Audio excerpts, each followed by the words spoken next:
नमस्कार नेपाली मित्रों, टेंशन नहीं लेना है। आपका देश बिल्कुल सही चल रहा है। मैं ऐसा इसलिए कह रहा हूँ क्योंकि जब से नेपाल ने अपने नए बजट की बात की है, तब से नेपाल में कुछ जो एनालिस्ट हैं, विश्लेषक हैं, वो विश्लेषण कर रहे हैं कि सरकार ने नेपाल लाई 26 खरब ऋण को भार बोकाई दिए। और ऐसा विश्लेषण बहुत सारे विश्लेषक कर रहे हैं, जिससे नीचे जो कमेंट लोग लिख रहे हैं वो चिंतित दिखाई दे रहे हैं कि नेपाल कर्जे में फंस रहा है। जबकि दोस्तों, सच्चाई इसके बिल्कुल उल्टा है। नेपाल कर्जे में, नेपाल का कर्जा बढ़ा नहीं है, घटा है। आप सही से अपने गृह मंत्रालय की रिपोर्ट देखिए, तब आपको पता लगेगा।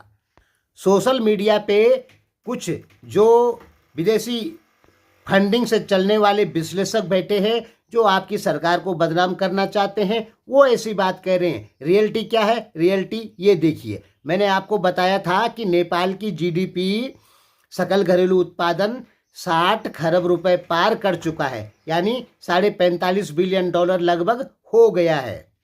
नेपाल की जीडीपी पिछले साल 54 खरब रुपए थी, अब लगभग 60 पार कर चुका है, 61 लगभग हो गया, 61 खरब रुपए लगभग पहुंच गया।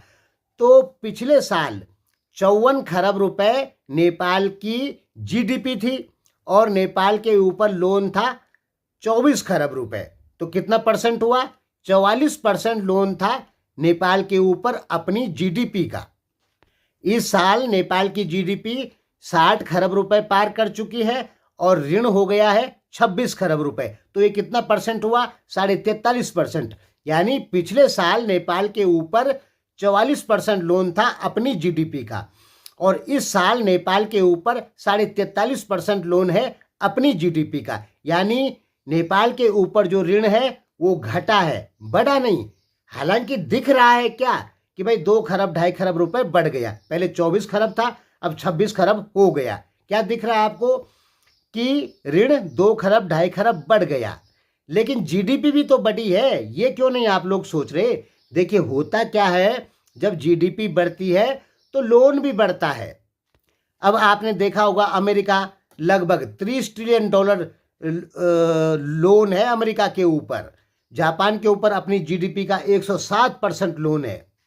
भारत के ऊपर अपनी जीडीपी का लगभग 68% लोन है। चीन के ऊपर अपनी जीडीपी का लगभग 68-70% है।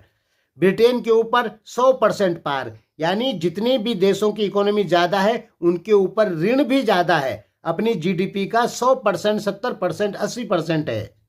लेकिन नेपाल के ऊपर अपनी जीडीपी का केवल 43.5% लोन है इस समय। और दोस्तों, यही सच्चाई है। आप जो जानते हैं वो झूठ जानते हैं। आप झूठ क्यों जानते हैं? क्योंकि हमने आपको बता दिया कि नेपाल सरकार में जो लोग बैठे हैं, वो यदि विदेशी शक्तियों का कहना नहीं मानते हैं तो नेपाल के विश्लेषक उस सरकार को बदनाम करते हैं। और इसमें सबसे बड़ा हाथ है चाइना का। मुझे पता है कि चाइना को आप मित्र देश मानते हैं, लेकिन ये सच है कि जब नेपाल के नेता चीन की बातें नहीं मानते हैं तो उन नेताओं को नेपाल में बैठे चाइनीज समर्थक विश्लेषक बदनाम करते हैं।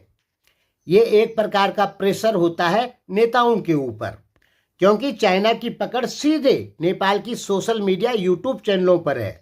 और इन्हीं यूट्यूब चैनलों पर ये नेपाल के विश्लेषक विश्लेषण करते हैं। तो आजकल वो विश्लेषण कर रहे हैं कि नेपाल के ऊपर 26 खरब रुपए का लोन हो गया। ये सरकार की कमियां हैं। दोस्तों, कोई कमी नहीं है सरकार की। नेपाल की जीडीपी भी बढ़ी है तो लोन भी बढ़ेगा। आप क्या चाह रहे हैं कि आपकी जीडीपी 100 खरब हो जाए और लोन रहे 24 खरब? ऐसा तो नहीं होगा। जीडीपी बढ़ेगी तो लोन बढ़ेगा। तो 24 खरब से लगभग 26.5 खरब रुपए अब नेपाल के ऊपर लोन हो गया, यानी 2.5 खरब रुपए लोन बढ़ा और जीडीपी आपकी 6 या 7 खरब रुपए बढ़ी है। पहले 54 खरब थी, अब 60 पार हो चुकी है, 60 खरब पार हो चुकी है, 61 के लगभग। नेपाल का अपना मात्रक क्या है जीडीपी नापने का, वो छोड़ दीजिए। वर्ल्ड बैंक, एशियन बैंक के अनुसार नेपाल की जीडीपी 60 खरब नेपाली रुपए पार कर चुकी है। और ये समाचार बहुत जल्दी आपको सुनाई देंगे। यानी नेपाल की स्थिति पाकिस्तान, बांग्लादेश, श्रीलंका इनसे बहुत अच्छी है। धन्यवाद।